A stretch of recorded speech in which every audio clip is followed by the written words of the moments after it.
So Gumayusi definitely breaks a lot of the rules. He stays with a lot of gold. He does a lot of crazy things. This particular gameplay, guys, unless you have like really insane mechanics, it's not for anyone. It's not for anyone. And if you're like below master, you're platinum, you're gold, you're silver, or maybe you're just emerald, many of the tips here that Gumayusi does, watching his gameplay, will be nice. He's the best mechanically. He's not good, he's the best. He's insane. The thing is, he breaks a lot of the wave management rules. He breaks a lot of the macro rules. He does a lot of insane crazy things that actually might actually get you killed. And even though some of the things he still ends up coming on top, it doesn't matter because they are not applicable for any other player unless you have the mechanics of Gumayusi. To space the ulti, look at his clicks. He's clicking back. Why? It's because he wants to space the Lissandra ulting, forcing Lissandra to ulti herself. And this is really impressive because instead of just walking up and trying to cleanse immediately, he just looks to outplay, flashes over the wall. Easy peasy, man. Triple kill. What's going on, guys? Vizais here, and into this video we will learn from Gumayusi how to carry an AD carry. You will have a lot of macro, wave management and other insane tips in this video, so make sure you stick till the end. If this is the first time on my channel, my name is Vizais and I will post on this channel videos that will make you better in League of Legends. So if you want to make sure 100% you don't miss out anything that's gonna happen on this channel, make sure you subscribe and hit the notification bell plus like right now. I'm also a coach and I already helped 3,150 people to get better and improve. As you can see right here, I got people from bronze to platinum, from platinum to grandmaster, from bronze to diamond. This guy, for example, he got from gold to master tier with my coaching. If you also want some free coaching for a limited amount of time, I give free OPGG reviews on my stream. All what you have to do is go on my stream, twitch.tv, VizaisLol, and follow the stream, say hi. I will see you in the stream. Okay, so he just picks Kai'Sa. Why is he picking Kai'Sa? Well, so he picked Kai'Sa for his pick and the enemy just picked Nautilus. Kind of simple because obviously they just want to take the Nautilus away, so they don't really play Kai'Sa Nautilus and they just go for the Rel. Very simple. Let's see what they're gonna do on laning phase though, because I mean with Rel against Xayah Nautilus, they should play pretty aggressively. I'm actually surprised that he also goes for Cleanse because it's Nautilus Xayah, so why would you go for Cleanse? Because you're not really gonna get rooted by Xayah majority of the cases, but I guess it's for Lissandra, so it makes totally sense. Also he can cleanse the W of the Viego. So this is quite good what he actually does right here. Just goes for a ward. It means good information, especially the ward over the wall. Many players, they actually do this mistake. They don't really actually push the ward where they should put it. So Gumayusi wants to make sure he sees this angle as well and sees this angle as well. Many people, they put it too much right here or too much right here. That's not good. So Gumayusi's way is the best. Let's see what they're gonna do. So they actually don't really leash and they just walk up. They just like, he doesn't really try to do much. He knows that the Kai'Sa has actually prio over the Xayah. Xayah level 1 is one of the worst, if not the worst champion inside of the game. So this is why he's actually doing this. This is very nice. Very nice the way he plays. He wants to actually stay. So this is really interesting that he actually wants to stay behind of the rail. So as we can see, he goes on the right angle here, so he doesn't immediately just walk up in this position right here and then he gets hooked. He tries to go kind of like on the corner of the wall, but then the Nautilus is so smart that he actually goes for the W level 2, and now obviously Gumayusi wants to just get the prio, wants to get the push. He doesn't really want to let them to get the push here, and once he got the push, obviously now he just last hits. There is no reason for him to keep pushing because he gets the prio, he knows he's gonna get level 2, so there is absolutely no reason to keep pushing. He's pushing, he just already pushed, he already got level 2 advantage, he knows this, so he's gonna play it very slow. This is super smart by him though. And now, unlike in other situations, Gumayusi doesn't really push. He knows that he's in an uncomfortable position with the wave. The position of the wave is not nice, but since he has jungle, close proximity, he wants to make sure he crashes exactly when the Scuttle is gonna, when the Kha'Zix is gonna actually be right there. Scuttle is spawning in a minute, so there is a long time until that. So Kha'Zix, what he does right here, he's just walking up on the river, so Gumayusi knows that he can just zone, he can just look to zone and play it slow. He doesn't need to crush. Of course, if his jungle wasn't really here, the guy should definitely crush. But Gumayusi, he didn't do it intentionally. And now, obviously, he's gonna move on the river just to actually hover. Lissandra is there, Gumayusi just pings. I really like this. Usually a lot of high elo players, what they do, they steal kills, okay? So there is nothing like kill stealing in high elo. Like here, Gumayusi, what he tried to do, he tried to W very close. So if you're low elo and you feel like your support stole your kill, you just have to like kind of try to steal the kill more, and you gotta try to improve your ability to last hit the kill. So it's not really he's bad that he stole the kill, it's kind of worse that you didn't try to steal the kill yourself, if that makes sense. Very, very nice by Gumayusi. What he's gonna do right here is probably gonna let the wave to come into him. $5. If you have problems improving and getting better in the game faster, but you cannot afford booking coaching, on my Patreon you can access more than 627 VOD reviews, premium videos about how to wave management, mid-game macro, and tier lists that will show you the best champions to climb and to improve for your elo. And these are not on YouTube. This is only on Patreon. They're exclusive. This is just $5. Go ahead and check it right now. But of course he wants to make sure his jungle gets the scuttle, so he's trying to get on the river. Obviously Nautilus in this kind of fights is very, very OP, but Gumayusi is probably gonna come up on top. I really like his spacing. Xayah tries to do something, but brother, you don't know who you play against. Just die man, just die. And then now Nautilus, he just got the kill. Immediately after he's gonna get the kill, Gumayusi will actually take a look at the wave. And this is something that a lot of high elo players do. They died, they're thinking, what is my wave? How is my wave? And obviously Gumayusi knows that a wave is coming to him, and this is really, really, really good. They'll try to kind of like freeze the wave. Obviously it's impossible because the wave was too huge. Oh, this is very, very, very nice. Okay, and now he's just gonna keep the wave here as much as possible. This is pretty normal information. I really like how Gumayusi is actually keeping the wave here. He's not really doing anything crazy. He actually sees that he's playing weak side and his jungle is on top side, so he's just looking to slow push. The worst thing that he could do is like keep pushing or make a slow push. No, he just lets the wave to come into him. I mean, now in fact it's actually a slow push into them, because when the allied wave incoming is gonna come soon here closer to his tower, he's gonna actually push into the enemy. Now he's trying to ping his Kazakhs to play bot lane, because he's gonna crush 3 waves. He's gonna have 3 waves stacked, and they can dive bot lane since Xayah doesn't have level 6. But unfortunately the Kazakhs actually played on top lane, and this couldn't really be the case that they dive, because Kazakhs wasn't really there. And now of course Xayah is gonna instantly die. So what was the mistake of the Xayah though? So as we saw, Gumayusi, after he actually crushed the first wave, let me show you guys. So Gumayusi had the plan of trying to actually crush 3 waves. He actually did it really well. So he waited, he crushed the 3rd wave slowly but surely. And after he actually crushed the 3rd wave, his thought process was obviously letting the 3rd wave to come into him. And obviously that's what always should happen, right? Like if a wave is coming into you, there is no reason to push. Why? It's because you know that you can get ganked. This is what Xayah should do as well in that case. Here, if you're Xayah, I mean, you know that by pushing you can poke Gumayusi, but the thing is you don't know where is the jungle. So what are you gonna choose? You can push and you might win the lane harder, but you can get ganked, or you just let the wave to come into you. Well, that's what he should have done. He should have let the wave to come into her. Obviously, if you know where is the jungle and you know you can pressure the enemies, you can always consider pushing. But if you don't know, and you know that pushing is going to help your lane in the 2v2 department, but you still don't know where is the enemy jungle, obviously you should try to not push it and let the wave to come into him, or into you basically. So now Gumayusi, instead of just recalling, he has 1.6k gold, but obviously his teammates just started the Drake, and if they started the Drake, they are already committed, so he immediately goes for the Drake. He doesn't like, okay, I have a lot of gold, no, he has mana for the Q, he has pretty decent amount of HP as well, so he just follows because his teammates, they just started it. Of course, if his teammates, they were on the Gromp and they weren't really doing anything proactive, or they didn't really actually start the fight, he will probably just recall, because they would, if they aren't committed for something nice, they would just recall. But obviously since they start the Drake, you can't just give up your teammates like that.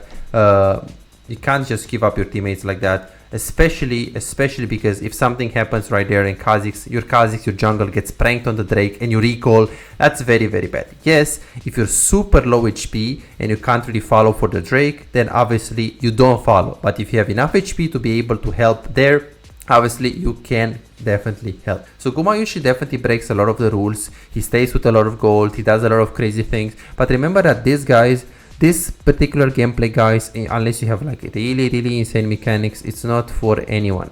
It's not for anyone. And if you're like below master, you're platinum, you're gold, you're silver, or maybe you're just emerald, many of the tips here that Gumayusi does, watching his gameplay, will be nice, will be cool, will feel like, okay, he's so good mechanically. He's the best mechanically. He's not good, he's the best. He's insane. The thing is, he breaks a lot of the wave management rules, he breaks a lot of the macro rules, he does a lot of insane, crazy things that actually might actually get you killed. And even though some of the things he still ends up coming on top, it doesn't matter because they are not applicable for any other player unless you have the mechanics of Gumayusi. This is why if you're stuck below master tier and you really want to improve, you want to get better, and you feel like you can improve your wave management, or you feel like you don't have enough influence in the game, you can't carry hard enough, or simply you carry in the lane but you don't know what to do after.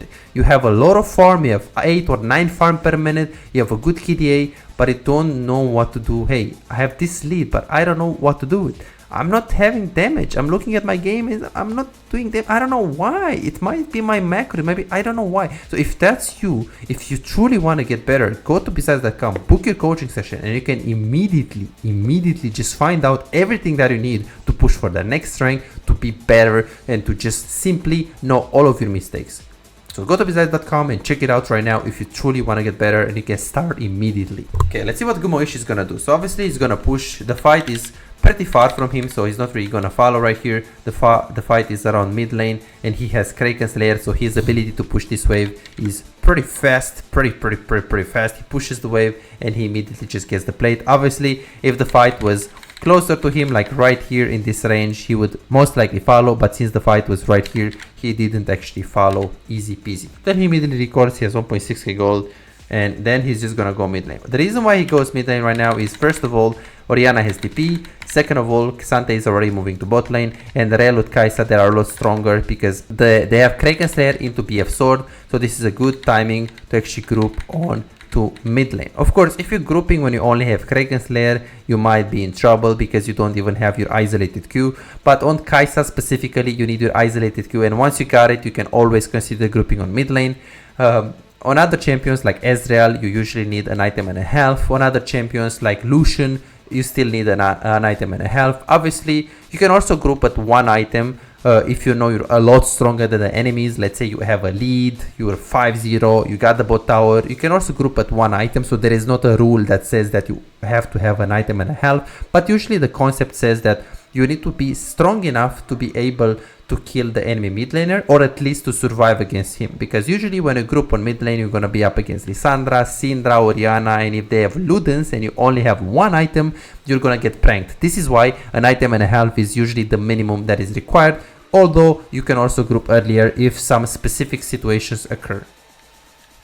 Gumayusi is just gonna play it slow. Of course, he's just gonna do Guma thing here. Very nice.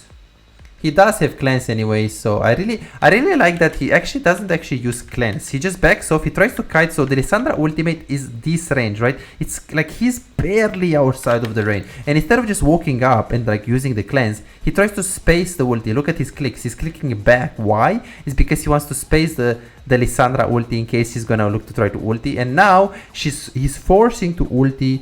He's forcing Lissandra to ulti herself, and this is really impressive because instead of just walking up and trying to cleanse immediately, he just plays it slow. He just looks to space, he just looks to outplay, flashes over the wall, easy peasy, man. Triple kill. And this for Gumayusi is like, you know, is like when I do, you know, flash Q on Ezreal. It's like so easy. This play is like normal for him. It's so easy. So let's see how he's gonna play mid game right now. So it's gonna be pretty simple. So he just groups mid. His bot lane wave is actually pushed in. He's going to mid lane, and now he's just gonna get the red buff. The red buff is not there. He actually needs to play for the Herald, and he doesn't. Let's see. Let's see what this is. Oh shit. Okay, so in this position, this is actually kind of dangerous for Gumayusi because Orianna is top lane. She's doing something, right? Xante is actually pathing towards the objective. Rell is also in position. Nautilus is trying to get vision, and he's actually going intentionally for a red buff. In my opinion, this is an ego play by Gumayusi. What does ego play? This means he's asking, why is Kha'Zix doing nothing? Like he's in the zone where he's basically blaming Kha'Zix a lot. But since he started Herald, Gumayusi, in my opinion, I think he should have just been there. Now he's just pinging. So in my opinion, this is just a little bit of an ego. He's saying happy, he's really bad. Yeah, this is a bit of ego, and it's not really like optimal. Yes, if you ask Gumayusi right now why wouldn't he follow, well, obviously he wouldn't follow because he plays against Nautilus, Lissandra, Viego, and he has no cleanse. So unfortunately Kha'Zix doesn't know that. Kha'Zix doesn't know that it's unplayable for Gumayusi to play without ulti and without cleanse. Kha'Zix doesn't know that. He just started it. So this is why if you play jungle, please try to play some lanes, try to play some mid, try to play some top, try to play some other roles, because you won't be able to understand. You will think that your teammates troll you, but in fact sometimes they can't follow. Sometimes they will instantly die if they follow. Sometimes, and this also works with the AD carry. If you're playing AD carry and you're like, oh, my jungle is fucking bad, he doesn't gank bot lane. Maybe you don't know his pathing. Maybe if he would path bot, his jungle would be completely screwed. Maybe he's gonna get invaded if he tries to do what you tell him to do. Or maybe this is why you have to be careful when you're flaming someone or when you're mad on someone, because maybe the guy simply can't do it. Yes, there might be a chance that he's just bad, but there might be other chance that, well, if Kayn is just pathing the way he's pathing, maybe he can't actually gank bot, or maybe there are some specific things that you don't see. This is why if you play AD carry and you want to get better, it's also good to play some support, because once you're gonna play some Nautilus, you're gonna see what your Nautilus, while you're playing Kai'Sa, what he should be doing, obviously. So this is very good, very, very good. Okay, so Gumayusi plays a lot away his teammates, which is playstyle that, he's gonna get a lot of farm. But the problem with this playstyle is that he's not really in the team fights, and now he has 2.5 items, almost 3 items. So it's worth to do this playstyle just for a little bit, just for a while. But if you keep doing it and if you keep ignoring your teammates, you're just gonna end up having a lot of farm and not really having any damage. So be careful if you're trying to ignore your teammates like Gumayusi does. You need to do it specifically in situations where enemy team can't really get better on Asher. Because think about it, right here when he's actually ignoring his teammates, he knows that the enemy team can only get the bot inhibitor. If he knew that the enemy team, by him not being there, the enemy team is going to be able to get the better on Asher, he wouldn't do this team. He wouldn't do this ignoring the team. So you should only ignore the team, and it's worth sometimes to ignore this team like this if you know that the amount of farm that you're going to get is going to guarantee you a very nice power spike, If that's the case, then yes, you can ignore for a bit. Like now, he can't ignore because the teammates are around Baron Nashor and he needs to follow. If he doesn't follow and he goes bot, yes, he's gonna be level 13 Omega strong with 4 items, but he's gonna lose the Baron Nashor, which is not worth. So it's very, very, very important to know when do you want to ignore your team and when to not. And you want to make a balance between ignoring too much and helping too much. And obviously, if you want to learn faster these things, then it's pretty simple. Because on my Patreon, I actually post exclusive videos that you can only find there about, well, mid-game macro. As you can see, AD carry must watch mid-game macro guide for AD carry, Challenger 1 KLP, SoloQ VOD review, Vest, AD carry plus support. How does Dev destroys 99% of his lanes? I lose lane, how can I come back? Dev teaches you Tierlists and more videos. You basically get access to also 600 of VOD reviews, and you can basically take just write down your champion right here, and you get instant access to all of the coaching sessions with the champion that you want, basically Ezreal. So you can't do that on YouTube. The content on Patreon is a lot better, and it's just for $5, so it's insanely fantastic, the value. What makes him so special? In what sense? Gumayusi or the content? Okay, let's see what Gumayusi is gonna do right now. So he's trying to flank. Obviously, he's with his team. Let's see what he's gonna do. Okay, he's just gonna play front to back. Beautiful. Just kiting. He didn't even cleanse. I really love the fact that he didn't cleanse. He didn't panic. A lot of the players will just panic here. So he could have just cleansed here. He could have just cleansed after he got stunned, but he didn't do it because obviously the W of the Lissandra is just a root. It's not really a stun. So, and then just instantly FF. So what Gumayusi did in this game, he ignored a lot his teammates, right? But at the same time, he actually got the farm because of that. So it was good that he ignored a little bit his teammates. It's just when he knew that the fact that he's ignoring can actually result into his teammates losing the Baron, which is a very important objective, he stopped ignoring them and he started grouping. And this is what you should also do. Okay, guys, thanks so much for watching and hope you like this video. Please let me know if you have any suggestion about what kind of video you want to see next. Please just comment below, and please like, subscribe, share if you like the content. It really helps a lot. Thank you so much, guys. See you.